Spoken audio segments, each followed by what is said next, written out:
Coming up on Juice and Java this morning, morning correspondent Emily Karp tells us how the campus is feeling after Simone Biles' record-setting medal win. And a Lockerbie scholar will be in studio to tell us how Remembrance Week and how he's looking back but also acting forward. All that and more starts right now on Juice and Java.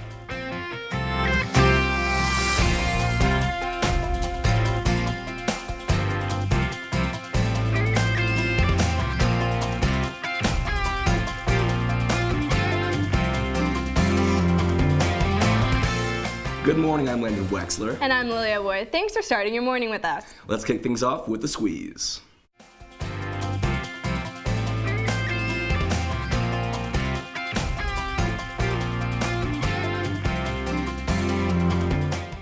May have known about issues relating to the 737 MAX airplanes as long as 3 years ago. In the recent years, the 737 MAX airplane has been involved in 2 deadly incidents, one in Indonesia in 2018 and one in Ethiopia earlier this year. The 2 combined left a staggering 346 people dead.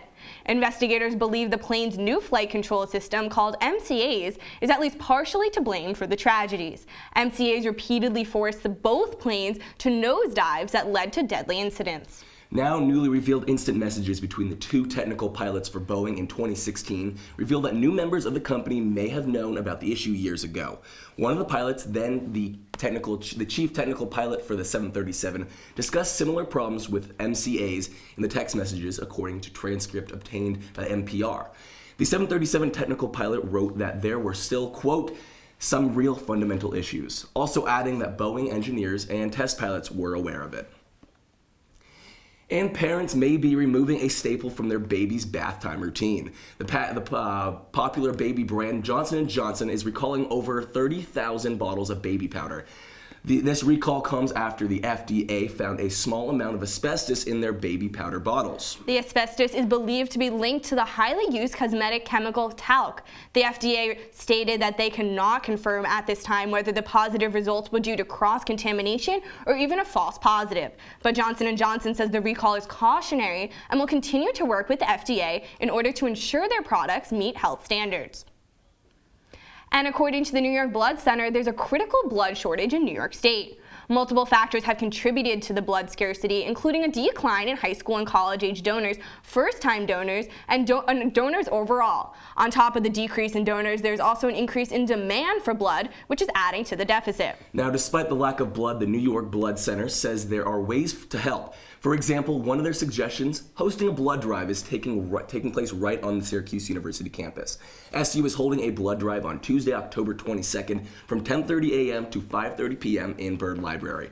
To sign up, go to redcrossblood.org and enter the sponsor code GIVEBLOOD at SU. And the search for a new president for SUNY ESF is officially underway. This comes a year after former president Quentin Wheeler quit after a feud with faculty and staff. He became unpopular among the SUNY college staff and students after firing 3 respected and longtime department chairmen. Wheeler said that the firings were due to the staff members not being team players. David Amberg replaced Wheeler in July 2018, becoming ESF's interim president. Amberg is the vice president at Upstate Medical University, and he will continue as interim president until a new president is chosen. All right, Landon, the weather is much nicer this morning than it has been this whole week. I'm so excited. Yeah, I'm very excited as well. Here to tell us if it'll stay nice, CitrusTV weather anchor Carmela Boykin. You got this, Carmela. Take us away. Thanks, Landon. That's right. Right now, temperatures are looking pretty good, and the weather this weekend looks fantastic as well. Right now, we're resting at 48 degrees, partly cloudy skies, and nice low wind speeds. A perfect second day to Parents' Weekend. Temps across the state are right in the similar region as we are here in Syracuse. Syracuse is actually at the warmest with 48 degrees. Rome is up at 44. Go Qs, go Qs. And coolest is in Cortland and Binghamton. We're there at 42. The rest of the day today looks pretty nice as well. By 1 p.m. we'll be at 51 degrees. 3 p.m. will warm up to 55 degrees and back down to 53 by 6. Partly cloudy skies right now, but as we move into the evening, it will be completely sunny. Tonight, temps will drop down to a cool 40 degrees. So if you're headed out, look, it depends on what kind of person you are. I'm still wearing my winter coat, but if you're warm-blooded, maybe you don't need one. Maybe shorts and a t-shirt are the way to go. Partly cloudy skies, light winds as well. Tomorrow, things are looking nice. In the morning, we'll have a mostly cloudy, 62 degrees. Rest of the week looks nice except for Tuesday with a touch of rain. Back to you guys.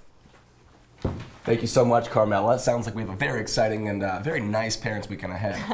Now, why have just one man on the moon when you can have 2 women in space? This past Friday, NASA conducted its first ever all-women spacewalk. The women on the spacewalk were NASA astronauts Jessica Meir and Christina Koch. Koch is the first spacewalk. This is the first spacewalk for Meir, but she says that she's always been drawn to places other people aren't so keen on going to. I think I've always been attracted to these extreme environments, places where fewer people have been, where conditions are a little bit more harsh, a little bit more rare, and really extreme in general. NASA says that though this was an historic event, it wasn't purposeful. It wasn't a purposeful one. Koch and Meir's astronaut class was 50% women. So it's something that was bound to happen eventually. Absolutely. Now we're joined with our weather anchor and Carmela Lincoln, and we have Josh Meyers here. And let's talk about this, guys. Let's talk space.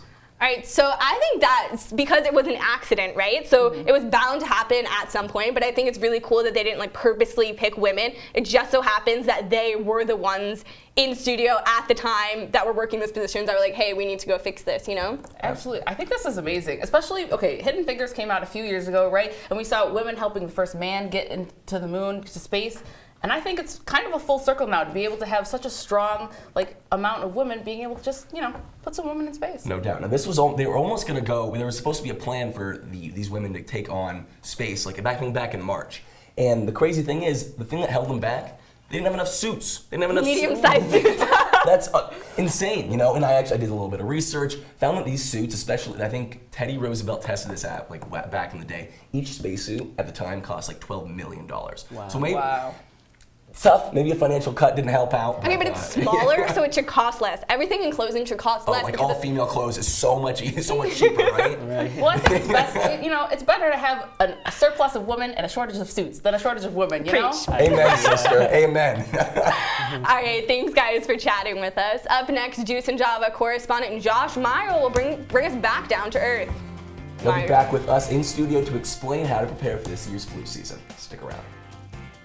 Leaving hot coals improperly extinguished can cause a wildfire. Hey guys, it's Smokey! It looks as if Smokey is going to use the drown, stir, drown, and feel technique. After the first drown, a good start. Next, another drink. And finally, a close feel. Is it cool? Okay. Yeah. Hey, Smokey, catch! Oh, my bad, Smokey. Only you can prevent wildfires.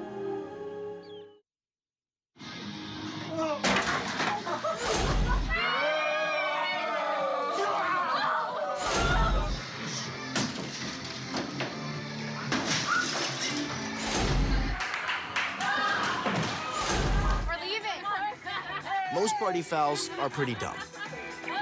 But if you decide to drink and drive underage, you could lose your license and your freedom. Underage drinking and driving. The ultimate party foul. They'll test you. Try to break your will.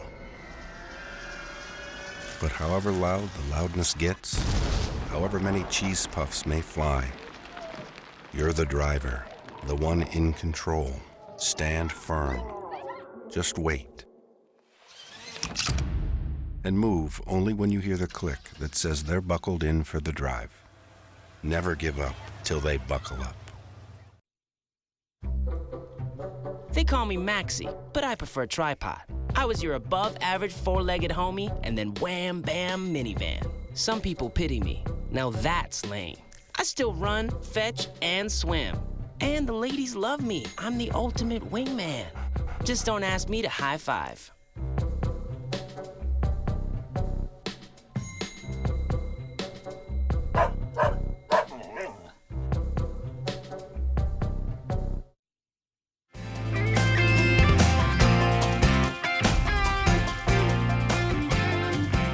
This year's flu season could be the worst Onondaga County has ever seen. Juice and Java correspondent Josh Meyers is in studio to discuss the upcoming flu season and what we can do to prepare.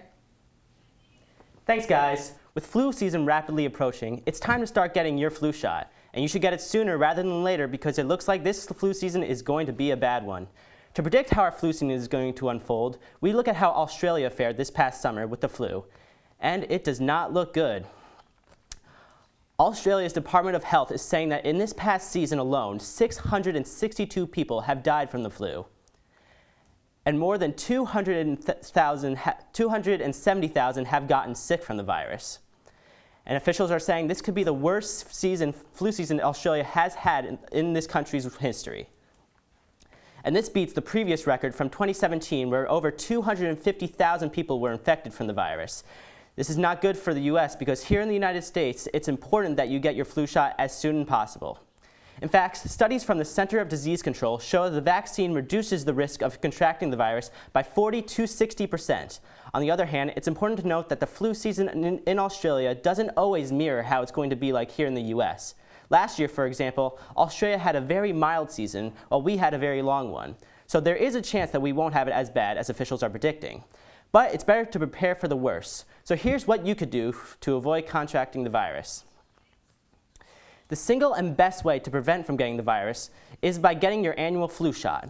SU students can get vaccinated at the Barnes Center, CVS, and Wegmans pharmacy locations. SU Medical Director Karen Nardella says as flu season approaches, she urges students to come in to get their flu shots.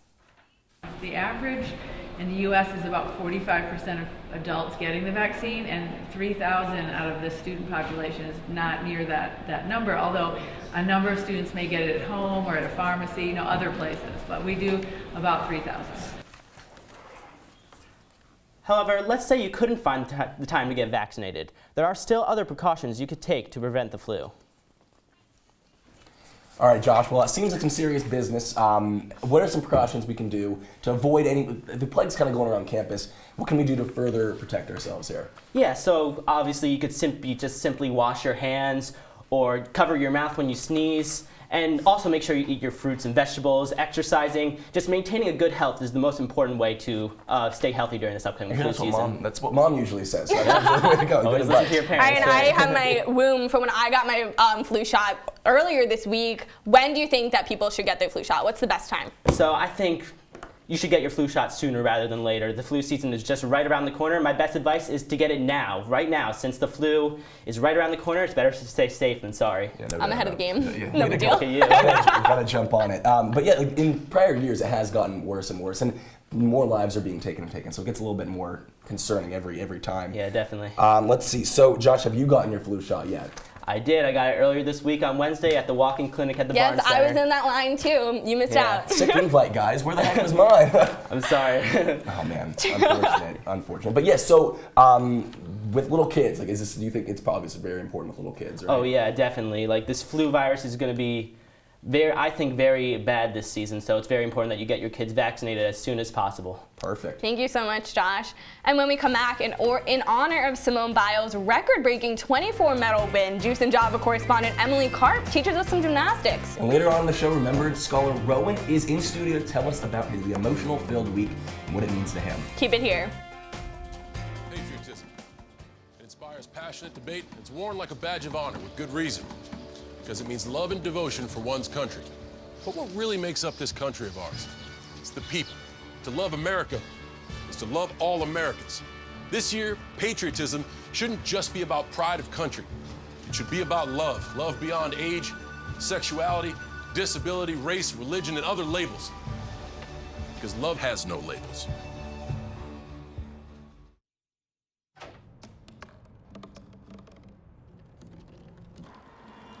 Everybody has a dream.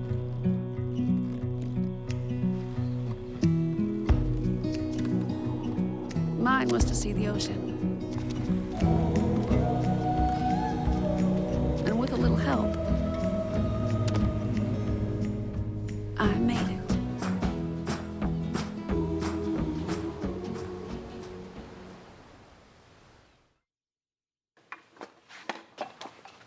Did you hear about the pony with a sore throat? He was a little horse. Can I tell you a cat joke? Just kidding. Why couldn't the Why was the basketball court all wet? Why? Because the players kept dribbling all over it. Where'd the cats go on vacation? New York.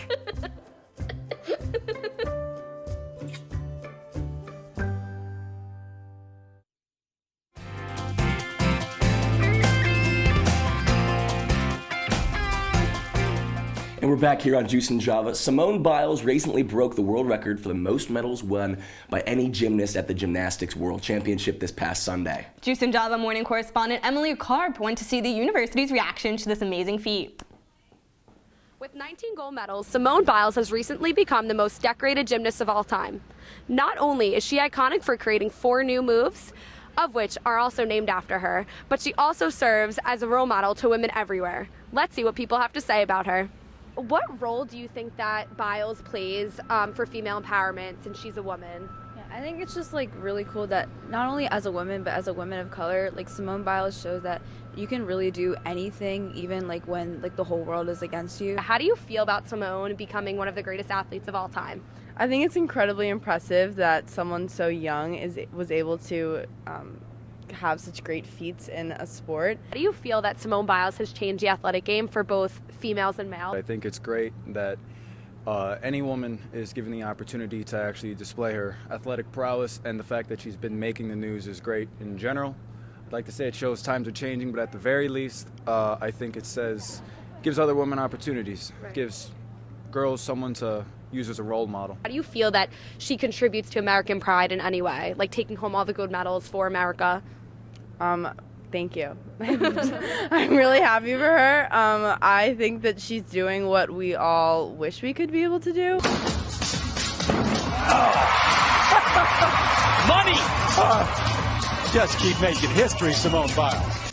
At this point, I think we could all agree that Biles isn't only an athlete, but a role model to everyone. Reporting for CitrusTV News, Emily Karp.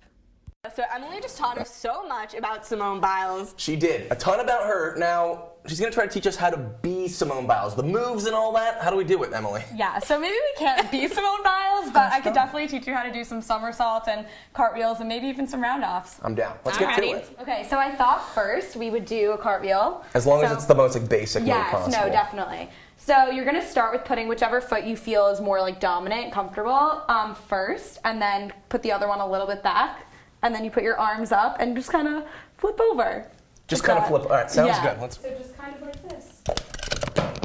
Ah, yes. Kind of just like that. Like that. Left, right, left. Beautiful. You're supposed to go like, oh, that's right. Yeah, it's just like the gymnast. Yeah, Simone does that. Yeah, exactly. All right, Emily, so we mastered the cartwheels. Yeah. Mastered, we use that lightly, but yeah. Should we try something a little more technical? Yeah, okay. So round-offs are pretty similar, but instead of landing with one foot in front, you're kind of just going to land with both feet. Oh, that was good.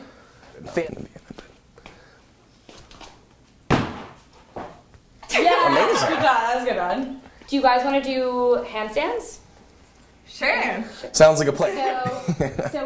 Okay, how you're going to start is you're kind of just going to do this, just stand how you normally would stand, and then arms up, and then kind of kick your legs up as far as you can kick them, but try not to kick over, because you might fall. Right. Like that, yeah. So. Nice. Okay. I feel like I can somewhat manage this one. Okay. All right. Here we go. Oh, wow. That was good. Thanks, Lone. You got Can I catch my legs? Sounds good. All right. No, you have to be there. Yeah, so if you okay, so a big thing is when you put a spot, you kind of stand on the side, so if they fall, you can catch them on both sides. Fantastic. All right. It's your official spotter. I'm the real coach. Oh, yeah. I'm not the coach. Look at us go. What's your okay, you can that. Okay, that was good. I felt like a chicken that, like the dead chicken. Thank you so much, Emily, for joining us and basically protecting us from breaking any bones. It was. We learned everything Landon can't do, so I give Simone Biles every bit of credit. Heck yeah. Thank you so much, Emily. Appreciate you. Yeah. Juice and Java will be right back. Taking care of a family member can lead to plenty of questions. Fortunately, there's a place to get the answers, for them and for you. Find articles, tips, and tools from experts and others who have been in your place. The Caregiving Resource Center at aarp.org/caregiving.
Tomorrow marks the start of Syracuse University's Remembrance Week, a time that honors the SU students who lost their lives on the Pan Am Flight 103 in 1988. But it wasn't just Syracuse that was affected by this tragedy. 11 people died on the ground after the flight crash in the town of Lockerbie, Scotland. This past spring, fellow Juice and Java host Morgan Trow sat down with two Lockerbie scholars who were chosen to help bring these two communities of Syracuse and Lockerbie together after this horrific event. One of the scholars being Rowan Chisholm. Now, Rowan, thank you so much for being with us this morning. Tried to say to my mother, can I go to Syracuse? And Mum went, no, you're not living in America. Managed to convince her now, well, tough at this point. Rowan, thank you so much for being with us this morning. We really, really appreciate it. As I'm sure you've heard, we're pretty honored that you're representing the community and all that. So tell us, how has this entire experience been for you? So moving over here has been a bit of a culture shock. It's very different compared to at home, especially sort of like temperatures this time of year and sort of like the way the different school systems work as well. But I've been making a good group of friends and we're sort of settled into Sadler and we're kind of coasting our way through at the moment and enjoying ourselves and trying to participate in as many activities as possible. I have started to work with a scout group over here as well, so it's bringing a bit of home as well. So I've been enjoying myself. It seems like you're adapting really well. Yes. And then, so how did this tragedy affect your hometown, and how has kind of the coping process been since 1980s? So I obviously I'm not born in the 80s, and both my parents weren't living in Lockerbie. I have had no family in Lockerbie in the 80s, but I know a lot of people who are like first responders and things like that, and I've been from people who I've spoken to, it was very much, we did it very British, sort of stiff upper lip. We kind of carried on with it and kind of, we didn't dwell so much on it. They worked hard to be able to get the bags home to the families, and after that it wasn't so much swept under the rug, but we didn't want Lockerbie to be the only thing that it brings in is the disaster. It's changed a lot since the 80s as well. So if you were to walk through Lockerbie, you wouldn't see anything you'd see on like Google Images if you were to Google it. It's just a quiet, quaint town in Scottish Lowlands, and it's just home for me personally. Right. And this is with such a deep backstory with everything going on, and yes, you're integrating into a new community and all that. This has to be emotional for you, right? Mm. Can you explain a little bit about like the emotional part of this week? So, emotionally speaking, it has been tough because it's sort of like I'm learning more in depth of what happened and sort of like how people were affected over here, and sort of like seeing the fact that parents never got to see their children again, and sort of like at home there was an entire street that was a crater, and there were no houses in a certain part of Lockerbie because of where it was, and the fact that you could still see where one of the engines landed in the middle of Lockerbie because that's where the engine landed, and it's kind of it gets you deep down. So and yesterday we were also doing a soul talk with the other Remembrance Scholars, the other 35, and it was very much, we were talking about how death affects us, and we were talking about how different people mourn in different ways, and it was healthy to talk about it. Rowan, thank you so much for being here. We really appreciate you, and we know how important this is. We really appreciate you, really do. And coming up, we have a surprise guest in the studio. Stay with us to find out who it is. I see you mobbing over her. Let's go. Let's mob. Let's crawl. Let's crawl. Let's crawl. Hey, yo, we mobbing. Come on, girl. Let's crawl. Hey, yo, let's crawl. Hey, yo, let's crawl. Boom. Hey, let's crawl. Hey, yo, let's crawl. Boom. They said a bottle was just a bottle.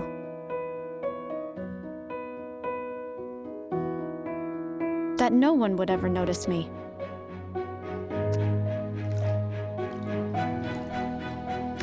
But I knew I could be more. That one day, I would make people smile.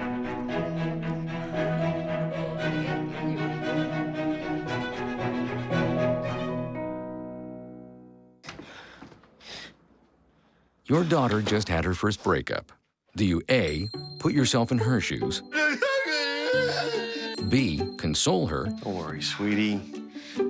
This is gonna happen a lot. Or C, find her a new boyfriend? Nice, single boys.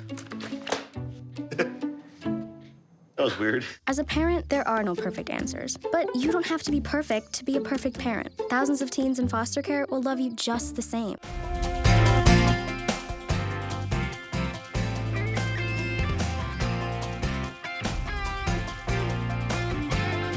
All right, so now we have a surprise guest here. Can you tell us your name?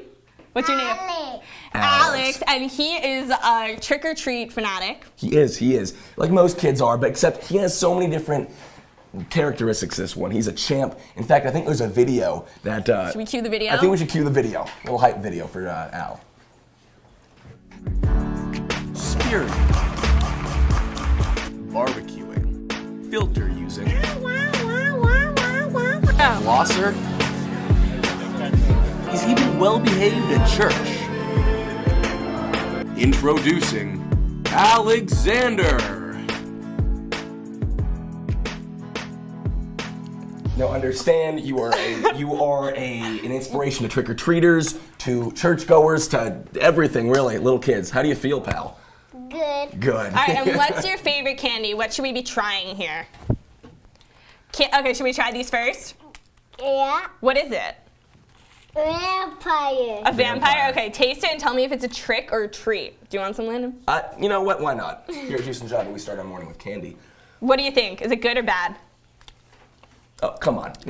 Little sour? What are we thinking? What does it taste like? Sweet? Sweet. Let's see. Okay, let's What's next, Al? What do we have on here? Typically, what's your favorite candy, pal? Like, let's see.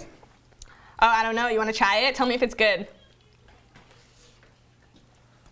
Oh, is big. Oh, it's good. He's a big fan. That's a good and plenty. We were kind of hesitant on that one. You still liking it? No. All right. No. How about the peanut? The peanut looks pretty. No. Why not? Why no peanuts? No, I don't. Oh, you don't like those? What does it taste like? Should Landon try one? I think so. Oh, thanks a lot, Al. Let's see. All right. One of these, right? What are you being for Halloween? Flash. So what's Flash's favorite? All right. Well, Al, thank you so much for being with us. You had all right, that's all we have for Juice and Java this morning. Check us out online at CitrusTV.com and follow us on CitrusTV